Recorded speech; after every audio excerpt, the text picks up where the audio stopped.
Mais uma vez, boa noite a todos. Vamos iniciar então mais uma reunião doutrinária nessa casa de oração. Antes das atividades propriamente ditas, eu vou passar para alguns avisos corriqueiros. Todas as terças-feiras nós realizamos a reunião de estudo aqui no Centro Espírita, todos estão convidados. A reunião começa às 19h30, uma reunião aberta, na qual nós discutimos, nós abordamos os livros da participação espírita. Muito interessante, quem quiser participar, fique à vontade.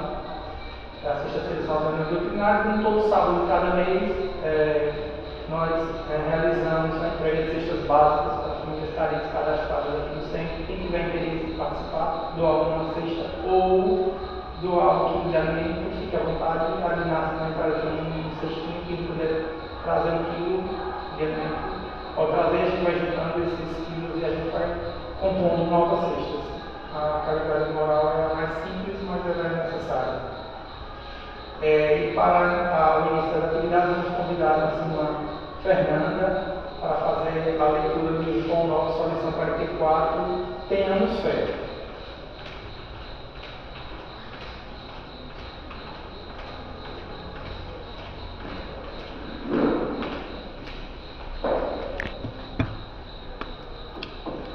Tenhamos fé. Vou preparar-vos lugar. Jesus, João 14:2. Sabia o Mestre que, até a construção do reino divino na terra, quantos o acompanhassem viveriam na condição de desajustados, trabalhando no progresso de todas as criaturas, todavia sem lugar adequado aos sublimes ideais que entesouram. Efetivamente, o Cristo leal em toda parte raramente recebe o respeito que lhe é devido. Por destoar quase sempre da coletividade, ainda não completamente cristianizada, sofre a descaridosa opinião de muitos. Se exercita a humildade, é tido à conta de covarde.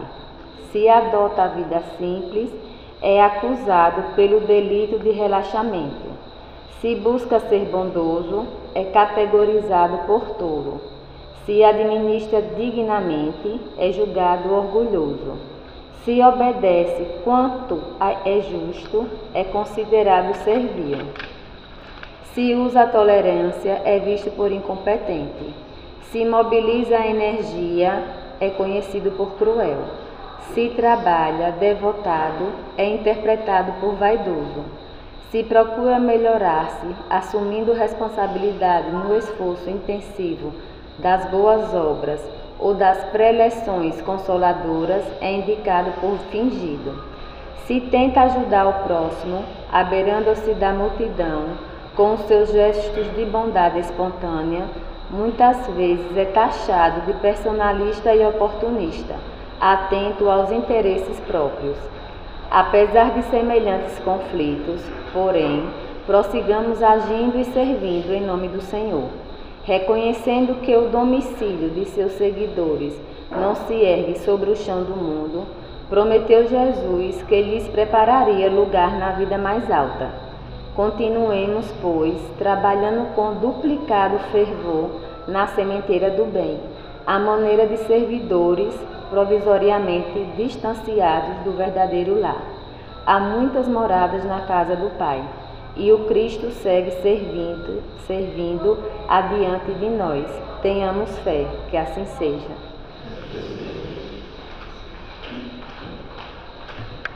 E para a missa inicial, nós convidamos a nossa irmã Fernanda.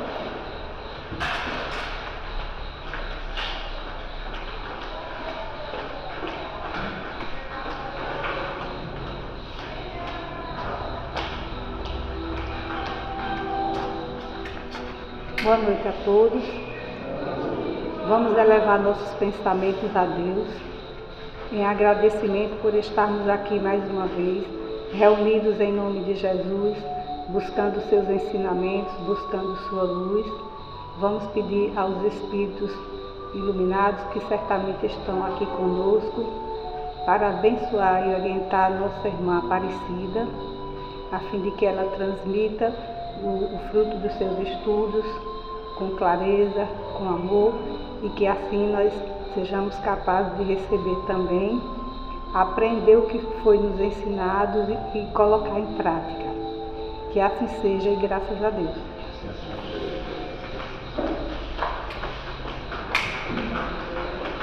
Para a leitura do Evangelho segundo o Espiritismo, capítulo 17, sobre defeitos e 10, o homem do mundo, vamos convidar na semana cristiana.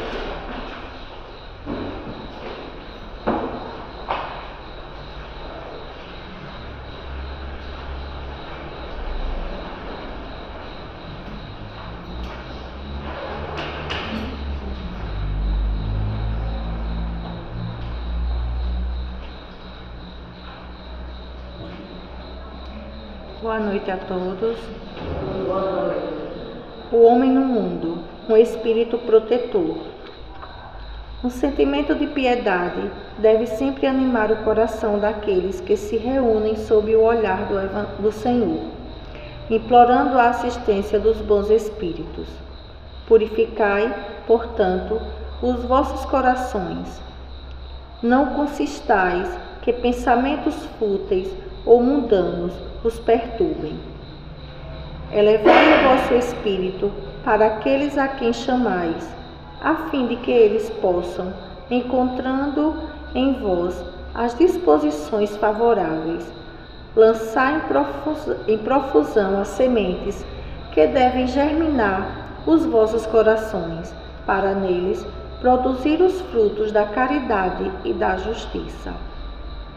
Não penseis, porém, que ao vos exortar incessantemente a prece e a evocação mental, queiramos levar-vos a viver uma vida mística, que vos mantenha fora das leis da sociedade em que estáis condenados a viver. Não. Vivei com os homens do vosso tempo, como devem viver os homens. Sacrificai-vos às necessidades e até mesmo às frivolidades de cada dia, mas fazei-o com um sentimento de pureza que as possa santificar. Fostes chamados ao contato de espíritos de naturezas diversas, de caracteres antagônicos. Não melindrai a nenhum daqueles com quem vos encontrardes. Estais sempre alegres e contentes, mas com a alegria de uma boa consciência e a aventura do herdeiro do céu, que conta os dias que o aproximam de sua herança. A virtude não consiste numa aparência severa e lúgubre, ou em repelir os prazeres que a condição humana permite. Basta referir todos os vossos atos ao Criador, que vos deu a vida. Basta, ao começar ou acabar uma tarefa, que eleveis o pensamento ao Criador, pedindo-lhe, no impulso da alma, a sua proteção para executá-la ou a sua bênção para a obra acabada. Ao fazer qualquer coisa, voltai vosso pensamento à fonte suprema. Nada façais sem que a lembrança de Deus venha purificar e santificar os vossos atos. A perfeição, como disse o Cristo, encontra-se inteiramente na prática da caridade sem limites, pois os deveres da caridade abrangem todas as posições sociais, desde a mais ínfima até a mais elevada. O homem que vivesse isolado não teria como exercer a caridade. Somente no contato com os semelhantes, nas lutas mais penosas, ele encontra a ocasião de praticá-la. Aquele que se isola, portanto, priva-se voluntariamente do mais poderoso meio de perfeição.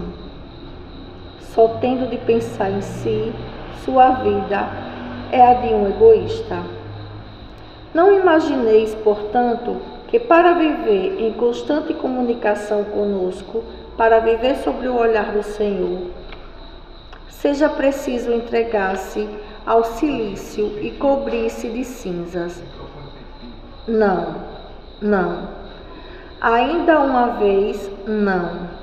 Sede felizes no quadro das necessidades humanas, mas que na vossa felicidade não entre jamais um pensamento ou um ato que possa ofender a Deus ou fazer que se vele a face dos que vos amam e vos dirigem. Que assim seja. E agora é com muita alegria que mais uma vez nós recebemos nossa irmã, nossa trabalhadora da casa, Aparecida. A Aparecida vai falar sobre o tema O Homem no Mundo. A casa se fortalecida.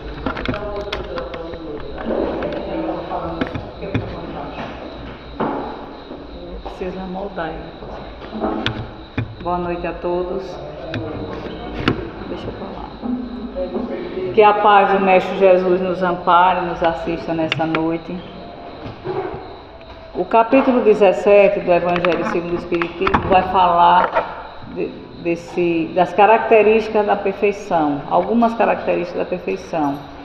O capítulo Ser e Perfeito. Aí vai falar das características da perfeição, vai falar do homem no mundo, o homem de bem, os bons espíritas, a virtude, o dever, parábola do semeador, vai falar de cuidar do corpo e do espírito.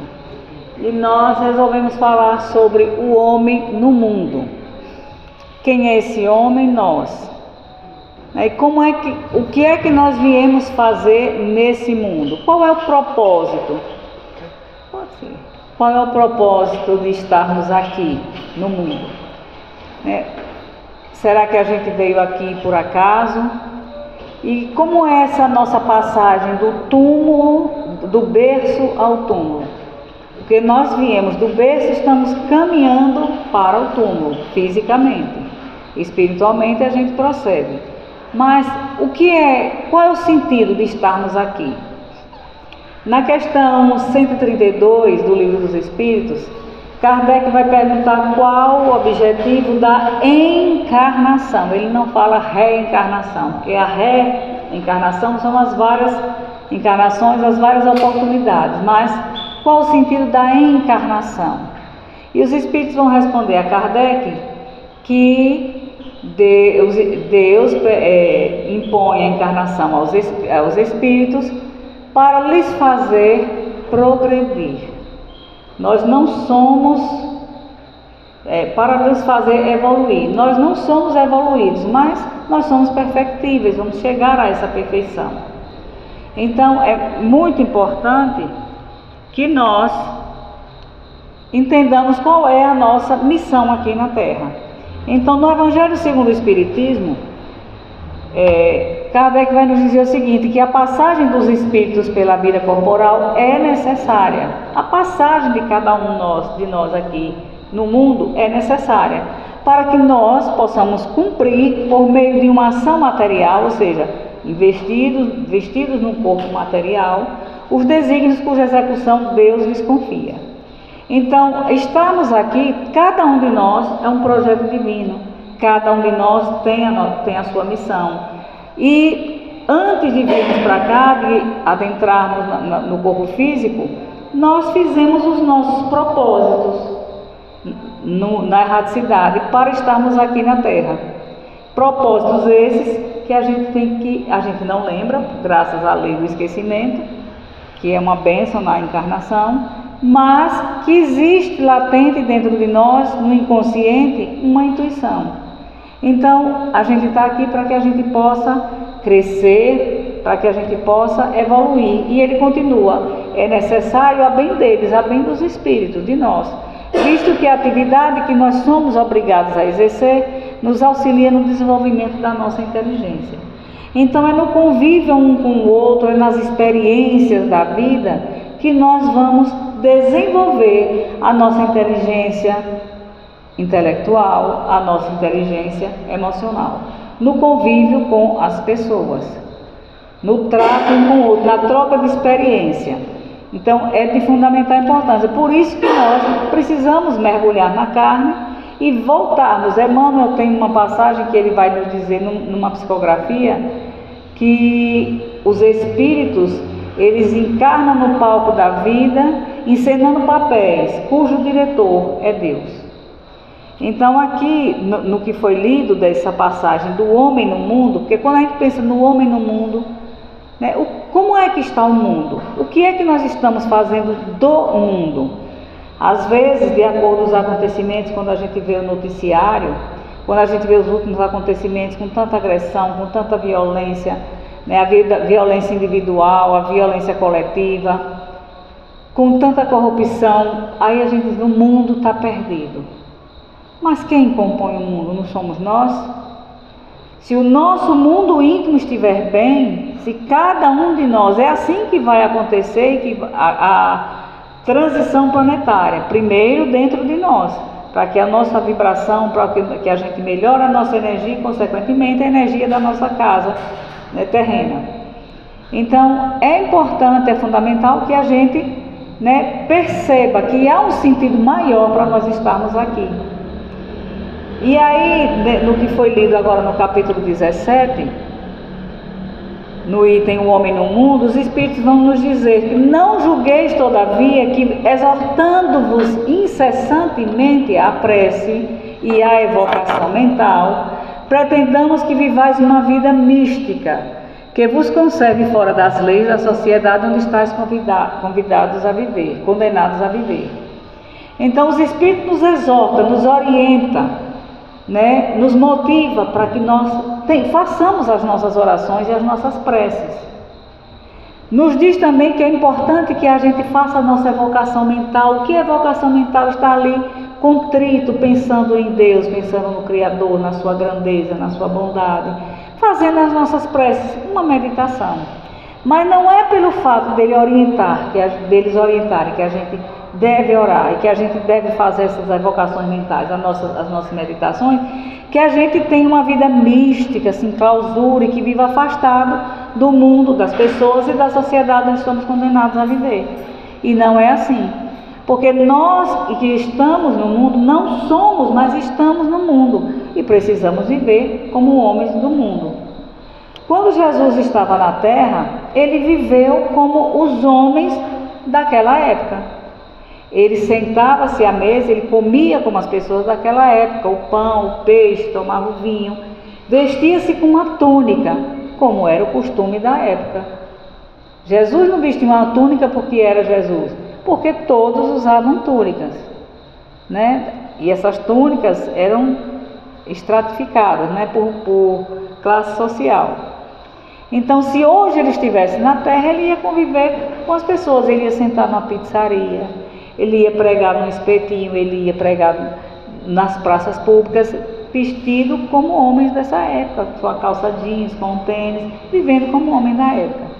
Mas, voltando aos Espíritos, quando ele nos orienta que é importante que a gente ore, porque há benefício nosso, porque a prece nos conecta com o Criador, nos conecta com o Divino, com o Alto. A prece aumenta a nossa imunidade, nos ilumina. A prece atrai a presença dos bons espíritos, dos benfeitores, e repele as influências negativas. Então é importante que a gente entenda isso. Ah, mas porque agora eu frequento tal doutrina ou tal religião, eu não vou mais sair com os amigos, eu não posso mais, eu tenho que modificar a minha vida. A gente modifica sim, através do nosso aprendizado, a gente modifica o pensamento, esclarece-se, se auto-ilumina e, consequentemente, também a nossa conduta.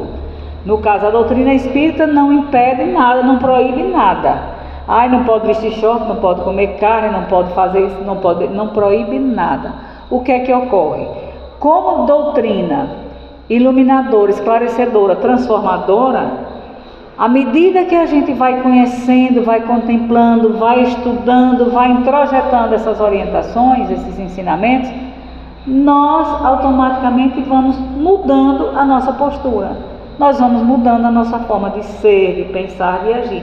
Com as nossas quedas, com os nossos erros. Contudo, todavia, vamos mudando. Como diz Joana de Anjos, não há quem conheça a doutrina espírita que seja a mesma pessoa. Se nós continuarmos a ser a mesma pessoa depois de conhecer e esculpir, como dizia Divaldo Franco, a doutrina na nossa alma, aí a gente não vai ser a mesma pessoa, a menos que a gente seja apenas frequentador, aqueles que têm o rótulo de espírita por fora, mas que por dentro permanece o mesmo, que é lamentável. Então, o trecho do Evangelho continua dizendo que nenhuma caridade teria a praticar o homem que vivesse insulado. Como foi dito lá, exortando-vos a prece e a evocação, não é para que vocês não vivam no mundo, na sociedade onde estáis condenados a viver. E nenhuma caridade teria a fazer um homem que vivesse isolado. Ninguém cresce isolado, todos nós somos seres gregários. Lá no princípio, quando éramos primatas, no início da humanidade, nós viemos fazendo toda essa trajetória até chegarmos aqui, nós vivíamos em bandos. Nós vivíamos nas cavernas, nós vivíamos em bandos. Por quê? Porque é mais fácil, porque auxilia um ao outro, pela proteção. E aí depois dos bandos, quando nós fomos evoluindo, aí foram formados os primeiros burgos, as primeiras cidades, as primeiras vilas, as primeiras civilizações, e chegamos aqui. E nós precisamos estar um com o outro. E sozinhos não há como. Como é que eu vou praticar a caridade se eu viver sozinho? Como é que eu vou exercer as minhas virtudes de compreensão, de atenção, de amor, de auxílio, se eu vivo só? Se eu não vejo o outro, se eu não sinto o outro, se eu não percebo o outro, se eu não sei o que ele passa, se eu não entendo. Então é preciso que não nenhuma caridade, nem material e nem moral, porque eu não quero, eu gosto de viver tranquilamente, eu quero estar na minha, eu não me envolvo com ninguém, não vou na casa de ninguém, também não quero ninguém na minha, não gosto de sair com ninguém. Então, vivendo isolado, no isolamento, não há como crescer, não há como desenvolver. E continua dizendo, unicamente no contato com os seus semelhantes, nas lutas mais árduas, é que ele encontra o ensejo de praticar a caridade. No contato com o semelhante, nas lutas mais árduas, porque quem é que não trava lutas? Quem é que não tem as suas batalhas íntimas? Quem é que não tem?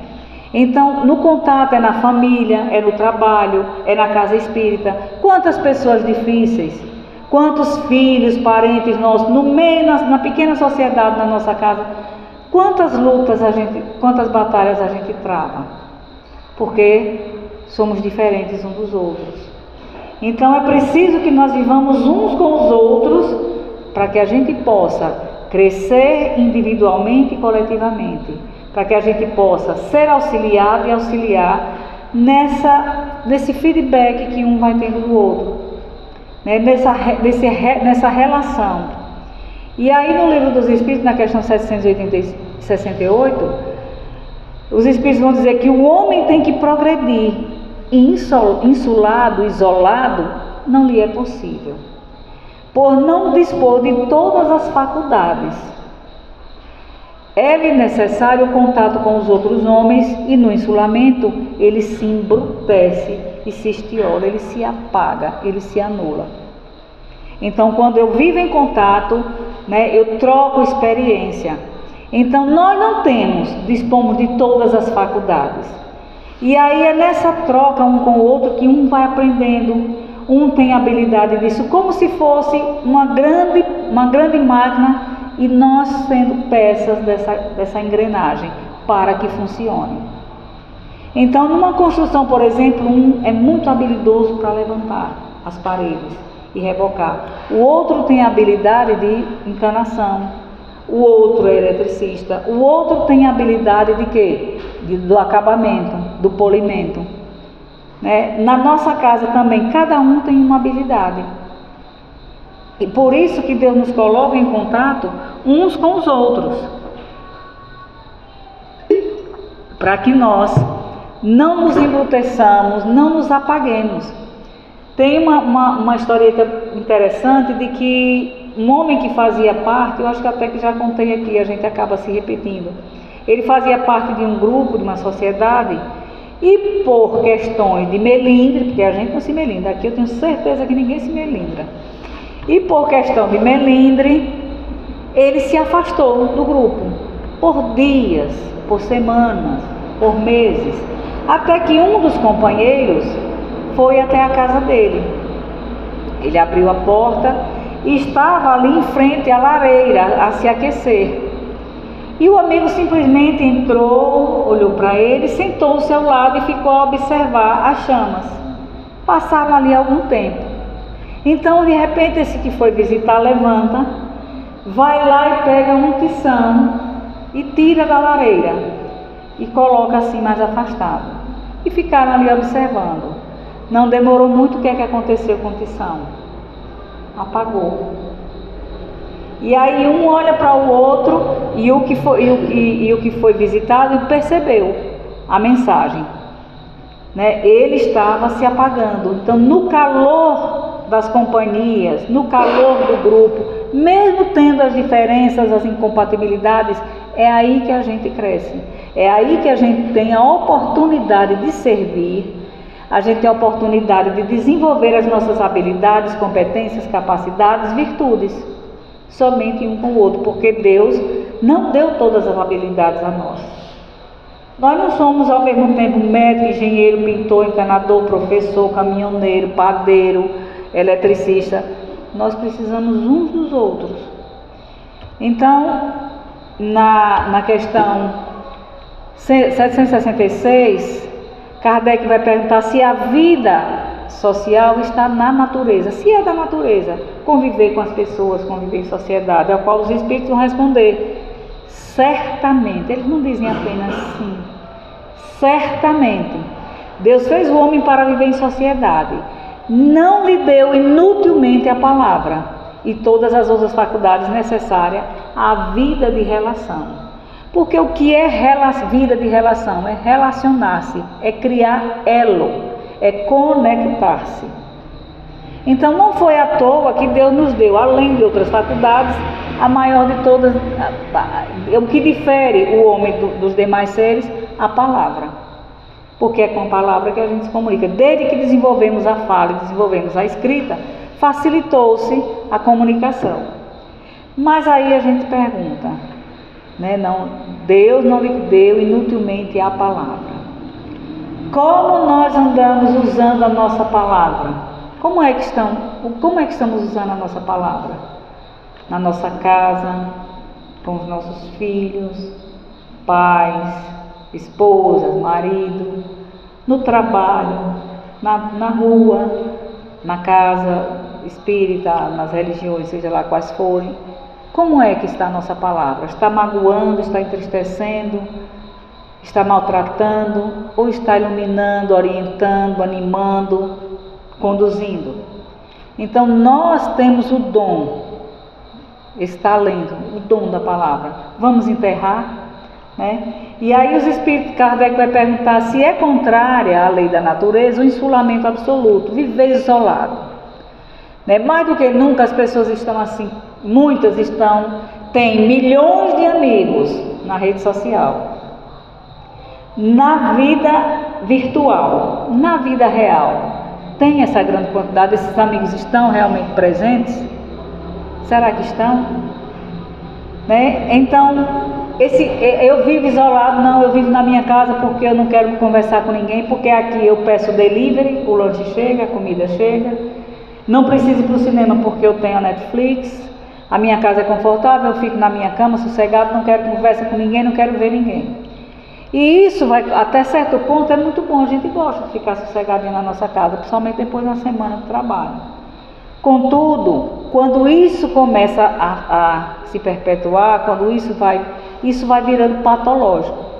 Há dias atrás, Ana Beatriz, que é neurocientista, ela fez uma entrevista muito interessante e dizia que as pessoas estão se isolando cada vez mais. E vai perdendo a capacidade de ter contato umas com as outras, vai perdendo a capacidade de conversar, vai perdendo a capacidade de compreender, vai perdendo a capacidade de desenvolver e distribuir afeto, porque estão cada vez mais dentro, em si mesmada e trancadas também em casa.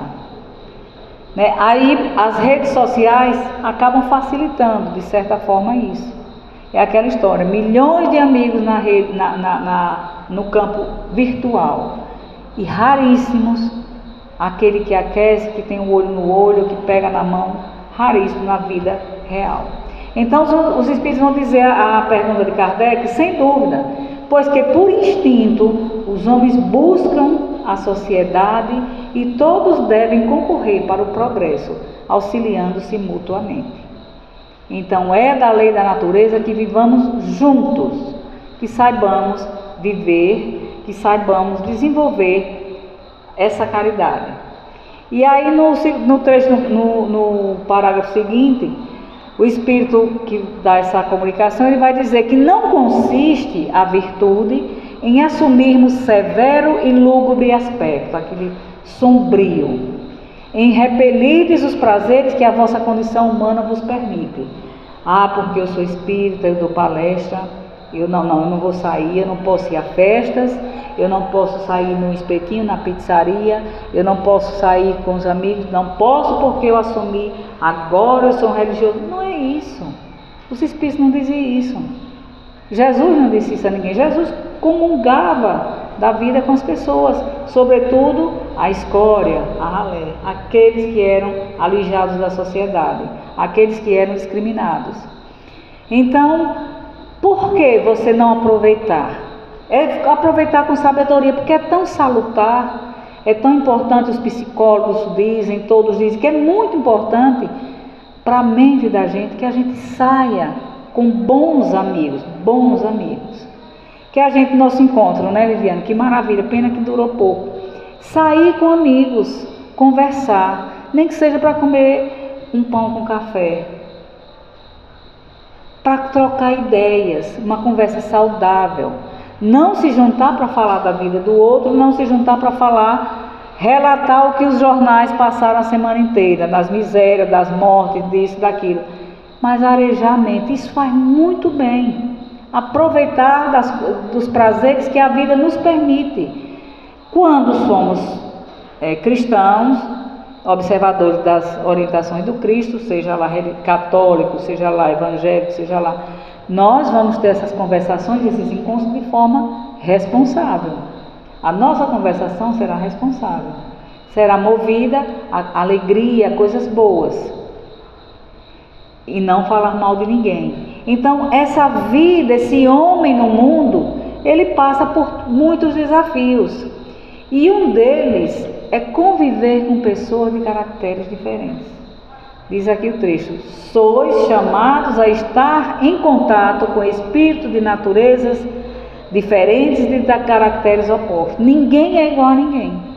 Então, vindo para cá, é necessário que a gente vista um corpo carnal e que aqui a gente tenha contato com as pessoas, que a gente tenha essa vida de relação, mas que a gente aprenda, porque ninguém nasce sabendo conviver com o outro. Porque tem pessoas que para fazer a leitura dessa pessoa é complicado.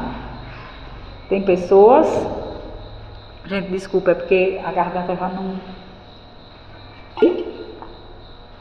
É complicado você conviver com algumas pessoas. Mas é justamente aí o desafio, é isso que faz a gente crescer. É isso aí, porque quando a gente vai compreendendo, a gente vai entendendo, a gente vai deixando muita coisa de lado. Ah, Murilo, você estava ali conversando com o Jeane, estava falando mal de mim. O Jeane, Murilo estava esculhambando, estava falando mal de você. Deixa para lá, mulher, não quero nem saber o que ele disse. Isso é aprendizado, isso é evolução. Mas aí se a gente, serve de ponte para estar fazendo brigas, intrigas, então nós somos chamados na nossa casa. Um é alegre, outro é introvertido. Um é corajoso, gosta de fazer as coisas, é proativo, é aquele que bota a mão na massa, que está sempre presente. O outro, meu Deus do céu, até para levantar da cama dá trabalho. Um é super organizado, o outro é aquela pessoa que já chega jogando tênis, a meia, a mochila e sai bagunçando tudo. Um gosta de um tipo de comida, outro gosta de outro. Um é bem simpático, bem agradável, o outro é aquela pessoa desagradável. Então na nossa casa mesmo, nós temos espíritos diferentes. Tem uma adagem popular que o povo diz assim: olha, os dedos das mãos não são iguais. E é exatamente isso, nós não somos iguais a ninguém. E é isso que faz a beleza da vida desse homem no mundo. Como diz Roberto, se as cores se misturam pelo campo, é porque flores diferentes vivem juntas. Então é aí que consiste o aprendizado, desse saber, como diz a música também de Roberto. É preciso saber viver. A gente vai adquirindo, né, através da nossa experiência, da maturidade, entender que cada um tem um gosto, cada um está num estágio evolutivo diferente. Existem pessoas cujo espírito já está mais elevado, são aquelas pessoas que têm mais habilidade de compreender, de falar. São pessoas conciliadoras, que têm aquelas contendas, é aquele que vai lá e é o conciliador, orienta. Tem aquelas pessoas que têm aquela facilidade, aquela habilidade de aceitar novas informações e orientações. Então, somos espíritos em estágios diferentes. Outros repelem qualquer forma de orientação. Eu tenho 3 filhos. 2 são mais ou menos parecidos, mas tem um mais novo que você diz assim, olha, se você comer isso faz mal, se você agir dessa forma, morre, deixa morrer. Então você vai plantando a semente. E aí vai procurando entender. Então Leon Denis vai nos dizer o seguinte, que o grande desafio do homem é a luta para compreender o seu propósito. Qual é o meu propósito aqui na Terra? Eu vim só cumprir o ciclo da natureza, nascer, crescer, procriar, envelhecer e morrer? Eu vim só fazer isso? Então qual é o meu propósito de vida? Eu queria tanto saber qual é a minha missão.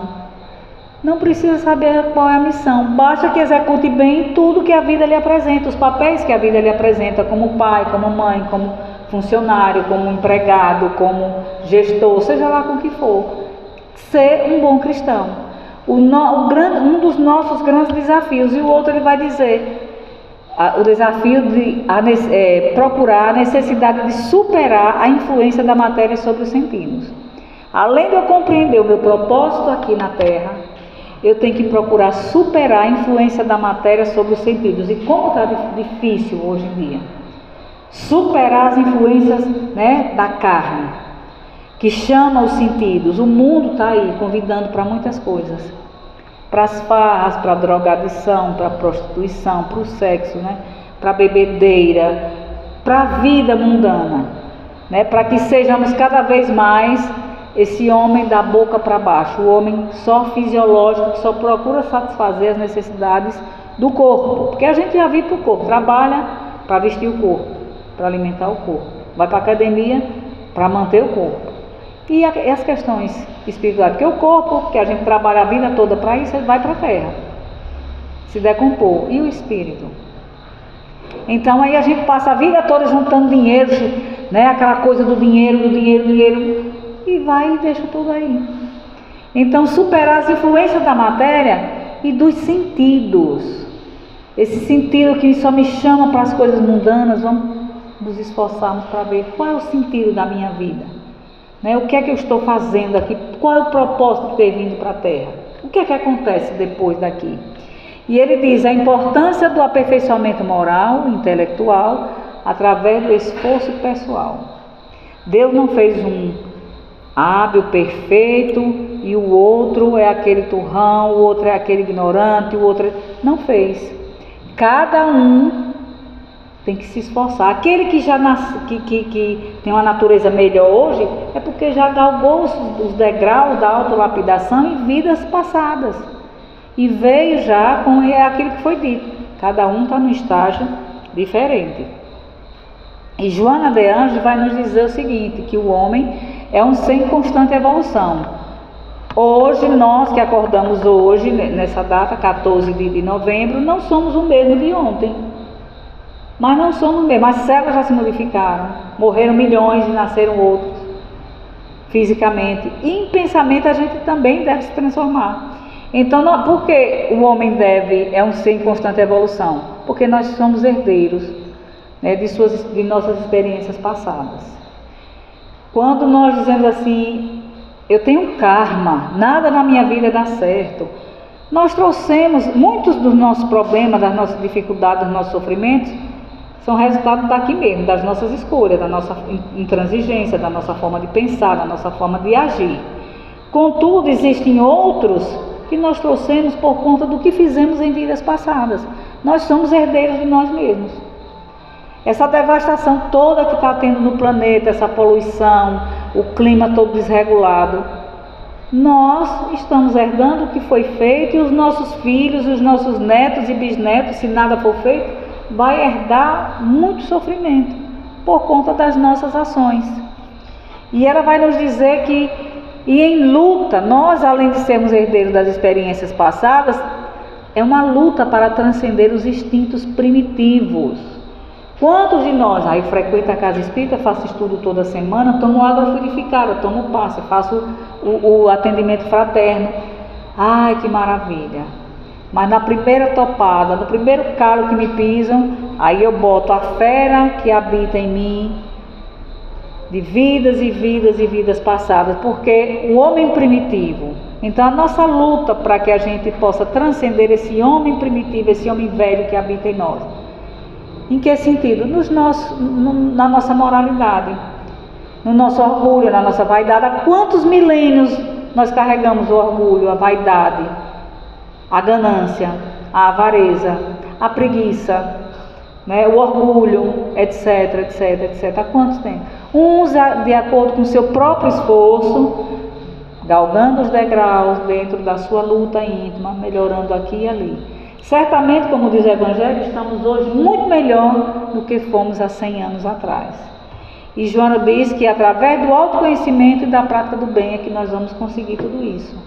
Transcender os nossos instintos primitivos. É somente através do nosso autoconhecimento. Eu preciso saber quantas coisas a gente pensa e a gente diz e faz que a gente achava que não ia pensar, nem ia dizer, nem fazer. Poxa vida, tanto tempo de doutrina espírita eu ainda ajo dessa forma. E aí a gente acaba se decepcionando com a gente mesmo. Meu Deus, e a gente cobra às vezes do outro, mas fulano não é espírita, por que ainda age assim? Se nós fazemos assim, às vezes a gente tem um pensamento, um bandido, um sequestrador, alguém, um malfeitor da sociedade. Está ali, a polícia está na caça, aí a gente fica na torcida, tomara que pegue, tomara que mate, tomara que não, a moto. Aí a gente passa a esse pensamento, será que é condizente com o que o nosso propósito de vida ou é condizente com o nosso homem velho que habita em nós? Né? Então a gente ainda tem para esse autoconhecimento, conhecer quem eu sou, conhecer as minhas mazelas morais, para que aí, numa luta, aos poucos, dia após dia, encarnação após encarnação, a gente vá melhorando. Então viver é desafio. Quantos desafios a gente... São muitas portas a serem abertas. Muitas a gente tem que fechar, outras a gente tem que abrir. Essas portas estão simbolizando as escolhas. Né? Os desafios na vida de relacionamento. Como é difícil os relacionamentos hoje. Eu vinha conversando com minha amiga. Como é difícil. Tem pessoas que têm um temperamento muito difícil, porque trabalha em escola. Como é difícil você fazer a leitura daquela pessoa. Como a gente se melindra no nosso dia a dia. Porque uma coisa é o que eu falo, outra coisa é o que o outro entende. Aí eu falo uma coisa, o outro faz uma leitura diferente, entende outra, e daqui a pouco já está todo mundo, já cria aquele conflito. Como é difícil. Alguém passa por você com a cara meio fechada e você já toma para você. Meu Deus, o que foi que eu fiz? Será que eu falei dele? Não, eu não falei mal dela. E o que é que eu fiz? Por que fulano está assim? A gente toma pra gente e ali perde o dia, perde a semana, até poder encontrar aquela criatura e dizer, você passou tão assim, eu lhe fiz alguma coisa. Tem gente que na bobagem ainda diz isso. É entender, às vezes a criatura está passando por um problema, está ali com a sua dor, a gente não sabe o que se passa dentro do outro. É a gente ser amigo mesmo, entender, poxa vida, não está bem. E deixar no momento da pessoa. Ou então dizer, olha, qualquer coisa, passa uma mensagem. Eu vi que você não está bem, mas qualquer coisa eu estou aqui. Não se, esses dias, Padre Fábio de Mello diz, não, a gente não tem noção do valor que é. Olha, eu estou aqui. Isso vale mais do que qualquer presente. Eu estou aqui. Para sentar, para ouvir, para abraçar, talvez até para orientar. Mas olha, eu estou aqui. É muito interessante. Então a gente não sabe o valor. Então os relacionamentos, nós andamos, o mundo anda adoecido, esse homem no mundo anda adoecido, sem raiva de tudo. Nós vivemos inflamados, como diz Emmanuel. Vivemos inflamados com tudo, um olhar, um gesto, uma palavra. Ai, fulano não me chamou para o aniversário, pois eu também não venho para o meu. Ai, fulano, né? Então você tem que ter a humildade, a capacidade. Outro dia eu tive um gesto aqui com minha companheira de palestras. Eu tive um gesto com ela, meu Deus, nem é o meu, viu? Ela foi me dar um abraço, mas eu estava gripada. Posso falar, né, Cris? E eu tinha passado uma semana, mas era gripe, não, era um negócio pesado mesmo, e eu me afastei. Ela ficou um pouco triste, mas aí eu percebi, e como amigas que somos, eu passei uma mensagem assim que cheguei em casa. E dias depois, conversando, ela me disse, olha, eu não estava bem por conta de uns fatos que aconteceram, né? Então, ela já vinha sensível, então ela não entendeu o meu gesto pela sensibilidade que ela estava. Então, mas o que é que faz? O que foi que quebrou isso? A minha atitude de mandar uma mensagem, de conversar. Então aí a gente se melinda, um vira a cara, o outro vira também, eu não falo comigo, também eu não falo, mas não é assim. Se a gente quiser viver em paz com a gente mesmo, com a nossa mente, a gente precisa modificar as nossas atitudes. O desafio da vida em sociedade, na sobrevivência, é um querendo passar a perna no outro, é um querendo ser melhor do que o outro, né? Então esse desafio, a luta mesmo para viver, para manter o corpo, para se manter como homem do mundo. E os desafios no mundo íntimo, ai, como são tantos, né? A mente contadora de história, a mente que, quantas vezes você está criando uma história ali, fulano vai fazer isso, mas se fizer isso eu digo isso, você cria uma briga dentro de você mesmo, a coisa nem aconteceu. Então é preciso que a gente vá se observando. Cris, minha filha, pega aqui por favor e tenta desligar. Tá aqui o diacho, eu esqueci, me desculpa. Então aí a gente vai brigando no campo íntimo, imaginando o que seria, o que a pessoa iria dizer, o que iria fazer. Então, para que a gente possa viver em paz conosco, com a gente mesmo, né? Aí como é que eu vou viver em paz com o outro se eu não vivo bem nem comigo mesmo? Então o trabalho íntimo que a gente tem que fazer são os desafios.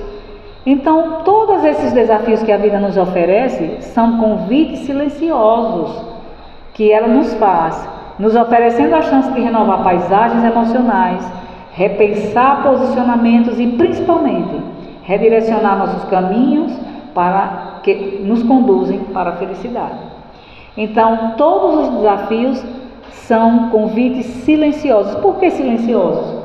Porque só você que sabe o que você está passando. Só você que sabe o que aquele fato causou em você, aquilo que está reverberando dentro de você. Como diz a música, cada um carrega em si a sua história. Então só você que sabe. Então a vida nos faz esse convite silencioso, na dor, na tristeza, no sofrimento, para que nós possamos caminhar, avançar para Deus. Porque a lei é de progresso e nós vamos progredir de uma forma ou de outra, pelo amor ou pela dor. Então em qualquer momento da sua vida, seja qual for o problema que você esteja passando, perceba ser ele uma oportunidade bendita que Deus lhe oferece de iniciar a construção do reino de Deus dentro de você, seja qual for o problema. Lembrando que todos nós os temos. Às vezes o mesmo problema que eu tenho, Dejair tem. Só que a forma dele encarar, a forma dele perceber, talvez até um trabalho que já tenha sido feito, encarnações passadas, ele já trouxe essa habilidade, essa capacidade, ele vê e ele trata de uma forma suave. Eu que não fiz esse trabalho emocional e mental ainda, aquilo me afeta de uma forma doentia. Então, estágios diferentes, estágios morais, intelectuais. E aí o barco da vida vai seguindo. Toda essa existência é oportunidade de aprendizado para todos nós, que partimos um dia do mundo espiritual a fim de realizar essa experiência ímpar chamada vida. A vida está do lado de cada existência, tem um propósito claro e inequívoco aos olhos de Deus, o de nos oferecer a chance do progresso e melhoria pessoal. Então, gente, essa vida é tentativa. Viver cada encarnação nossa, as reencarnações, são tentativas de acerto. São oportunidades que a espiritualidade nos concede, que o Criador nos concede, para que a gente melhore, para que a gente busque crescer e não desperdiçar essa oportunidade. Porque essa encarnação é a mais importante da nossa vida. porque nós não lembramos da outra, graças a Deus, e aquilo de ruim que nós temos dentro de nós, é por isso que nós viemos. Aquelas pessoas difíceis que estão à nossa volta, justamente é delas que a gente precisa para a gente se reconectar, para a gente se reajustar perante as leis divinas. E aquilo que eu já tenho de bom foi o trabalho já realizado nas vidas passadas. Então a gente não pode perder essa oportunidade, até porque a gente não sabe se na próxima a gente vem como espírita. A gente não sabe se vai ter essa bênção. Então vamos aproveitar. Então é tentativa. Eu não poderia encerrar nossa fala sem essa letra maravilhosa, porque é uma letra fantástica, que chama-se Tente Outra Vez, de Raul Seixas. E ele usa os verbos no indicativo, os verbos que indicam ação, porque a vida é movimento e tudo que a gente quer empreender na vida da gente tem que ter uma ação. A primeira ação, veja. Não diga que a canção está perdida. Tenha fé em Deus, tenha fé em Deus, tenha fé na vida. Tente outra vez. Então, não diga que a canção está perdida, não diga que o seu propósito, que o seu objetivo está perdido. Tenha fé em Deus e tenha fé na vida. Um outro verbo de indicação que só você pode fazer por você. Beba. Se eu estiver com sede, você não pode beber por mim. Beba, pois a água viva ainda está na fonte. Quem é a água viva? Quem nos ofertou? Quem ofereceu à mulher no poço lá, a samaritana, a água da vida? Jesus. A água viva ainda está na fonte e você tem 2 pés para cruzar a ponte. Nada acabou. Então, quando ele diz assim, você tem 2 pés para cruzar a ponte, ele está indicando o quê? Movimento.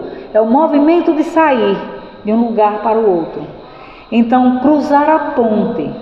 A ponte liga uma situação a outra. A ponte liga um lugar a outro. Então, cruzando essa ponte íntima, psicológica, a gente pode sair do nosso eu ruim, desanimado, entristecido, cruzando a ponte para um eu melhor, para se conectar com o alto.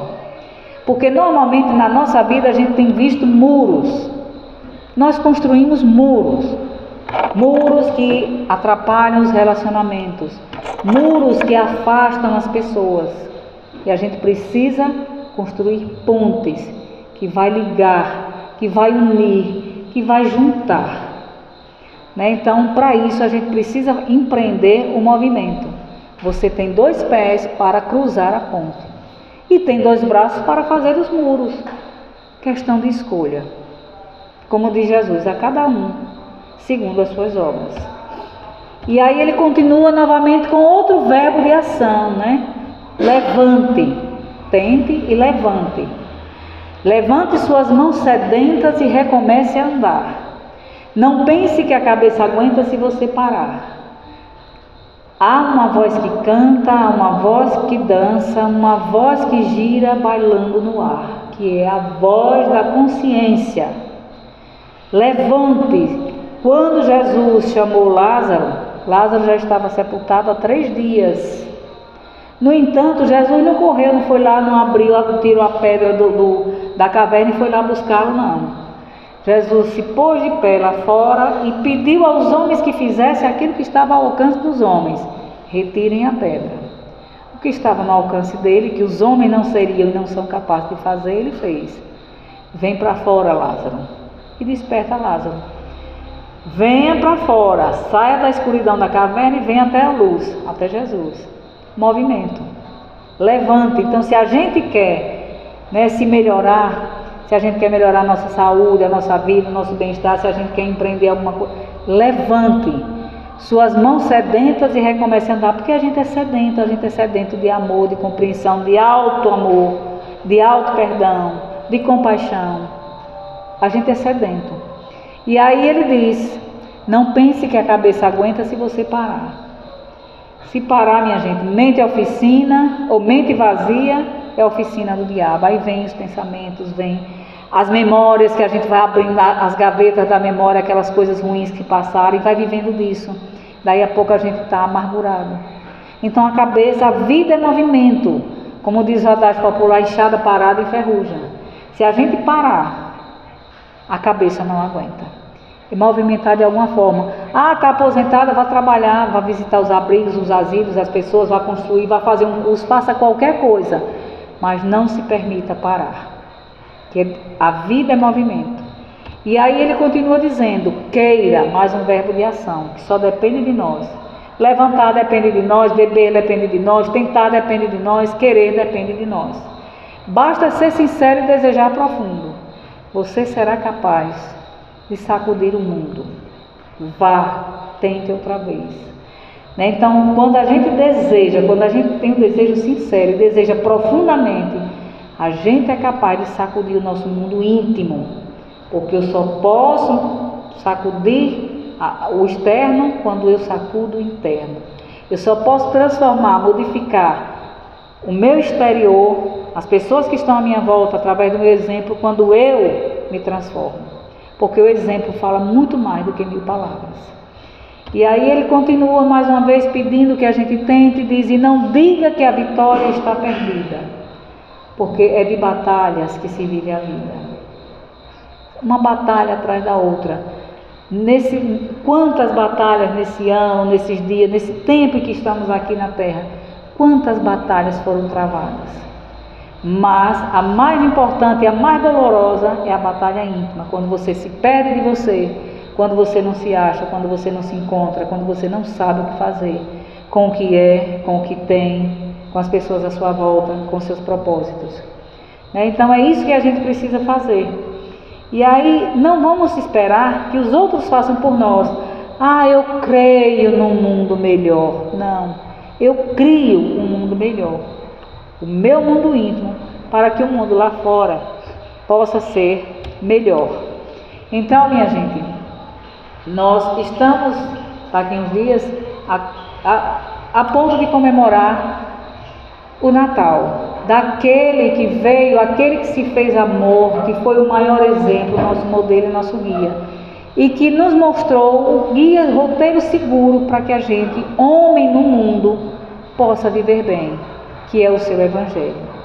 Então que a gente possa iluminar a nossa mente, o nosso coração, a nossa casa mental, para já ir se preparando para essa noite maravilhosa, para essa comemoração maravilhosa que não está restrita a presente, mas a presenças. Que não está restrita às comidas, mas oferecer um prato a quem precisa. Que não está restrita às luzes da cidade, dos piscas, das árvores, mas a autoiluminação. Então que nós, enquanto homens que ainda estamos no mundo, porque não sabemos por quanto tempo, a gente possa descobrir, como diz Leon Denis, o sentido da vida. Como diz Joana de Ângeles, transcender o nosso homem velho e se auto-iluminar através do autoconhecimento. Que a gente possa ir em busca dessa jornada, para que a gente cresça e chegue até Deus. Muita luz, muita paz, apesar de estar longe, como eu não virei novamente, que Jesus conceda um Feliz Natal a todos vocês. Muita paz. Agradecer a Aparecida por mais uma palestra. A característica que eu acho mais marcante da Aparecida é a forma como ela é didática, na transmissão da mensagem. O que fica para a gente é, nós temos essa oportunidade encarnatória, nós estamos aqui na Terra nesse momento e nós não percamos essa oportunidade. Nós aproveitemos esse de estarmos aqui na Terra e nós façamos o que o homem, o ser humano do mundo veio para cá fazer, que é a nossa reforma íntima, a nossa melhora espiritual, nos envolvendo cada vez mais com a prática do bem, com a melhora da condição do outro, e aí com a nossa própria condição, como uma parceira de colocou. Deus abençoe. Muito obrigado mais uma vez pela oportunidade de nos ligar com essa maravilha de palestra. E para o nosso trabalho, que a gente vai agora para a prece final, mas quem quiser tomar passe, depois faça uma fila aqui do meu lado direito. Muito obrigado pela presença, até semana que vem. Para a prece final, essa mesma. Obrigado.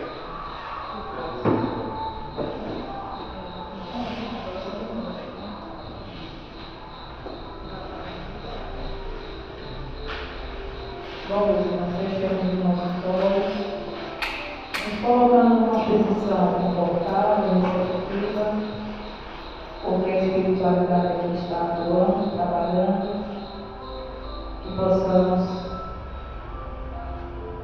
respirar profundamente, asserenar a nossa mente, o nosso coração.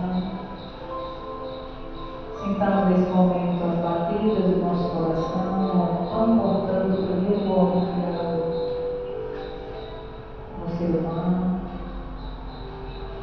Elevando o nosso pensamento ao nosso Mestre Jesus, e possamos dizer obrigado, Senhor, por tanto zelo, por tanto amor para a nossa terra, para conosco, por todos os livramentos desse dia, todos os dias, por tua presença amiga e carinhosa entre nós, por todas as vezes que podemos sentir vibrar em nós, na nossa alma, o teu amor. Agradecemos, Senhor Jesus, pelas casas de oração, agradecemos pela família que temos, pela que construímos, agradecemos a bênção dessa doutrina que nos instrui, nos esclarece, nos orienta e nos conduz para Deus. Amado Jesus, que nesta hora os teus abnegados seguidores possam assistir a todos aqueles que necessitam, a todos aqueles que se encontram nos centros cirúrgicos, nos hospitais, nas UTIs, nas CTIs, aos que se encontram nos presídios, nas bombas de fumo, nos lugares mais insalubres, que possam assistir aqueles que passam pela ansiedade, pelos transtornos mentais e emocionais,